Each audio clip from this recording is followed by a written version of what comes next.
Welcome to story 1 out of 3. The first one is called Mr. Impossible, written by the same artists. Mr. Impossible could do the most amazing things. For instance, Mr. Impossible can jump over a house. You try it. It's impossible.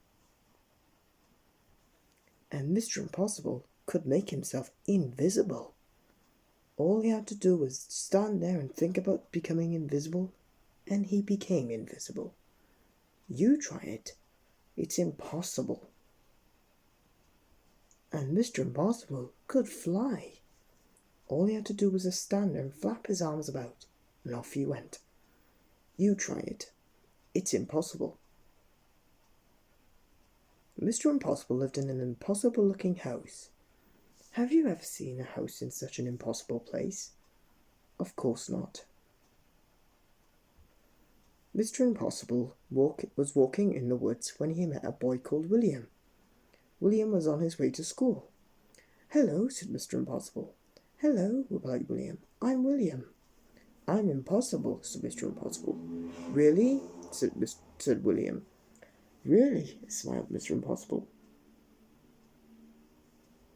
"Can you do impossible things?" asked William. Haven't you come across anything I couldn't do?" replied Mr. Impossible modestly. William thought. "Can you climb up that tree?" he asked, pointing to the biggest tree in the wood. "I could do better than that," replied Mr. Impossible. "I can walk up that tree." And he did. William thought again. "Can you stand on one hand?" he asked. "I can do better than that," replied Mr. Impossible. "I can stand on no hands." And he did. "That's impossible," cried William. "True," replied Mr. Impossible. Then William remembered that he was on his way to school. "Why don't you come with me?" he asked. "Well, I've never been to a school before," Mr. Impossible said. "Then it's time you did," replied William. "Come on." William and Mr. Impossible sat at the back of William's classroom with all the other children. The teacher came in, but didn't notice that there was somebody extra in his class that morning. "Good morning, children," said the teacher. "I have a very difficult sum for you to do today.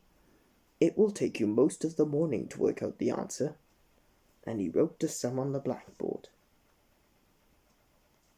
It really was the most difficult sum William had ever seen in his whole life. Full of multiplications and divisions and additions and other things William didn't enjoy. The teacher was right. It would indeed take most of the morning to work out the answer, if not most of the afternoon as well. Mr. Impossible whispered in William's ear. William put up his hand. "Yes, William," said the teacher. "Is there something about the sum that on the blackboard you don't understand?" "Please, sir," said William, "is the answer 23? The teacher was very, absolutely, totally, completely amazed. "How did you work out the sum so quickly?" he gasped. "It's impossible." "Nothing is impossible," said Mr. Impossible from the back of the class, and stood up. "Well, I never did," exclaimed the teacher. After that, Mr. Impossible spent all day at the school. He showed the teacher how he could read a book upside down. "That's impossible," said the children who were watching. "Absolutely," replied Mr. Impossible. Then William asked Mr. Impossible if he would like to play in the school football match. "Oh, yeah, please," replied Mr. Impossible. "I've never played football before." And do you know what he did? He kicked the football so high into the air that when it came down, it had snow on it. What an impossible thing to do. Then it was time to go home. Mr. Impossible said goodbye to all the people at the school, and then said goodbye to William.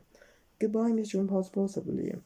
"Goodbye, William," said Mr. Impossible, and just disappeared. William rubbed his eyes and went home. William's mother and father were waiting for him. "Hello, William," they said. "Did you have a good day at school?" "Yes," replied William, "and I met somebody who could do anything in the world." "Really, William?" They both laughed. "You're impossible." William smiled and went outside.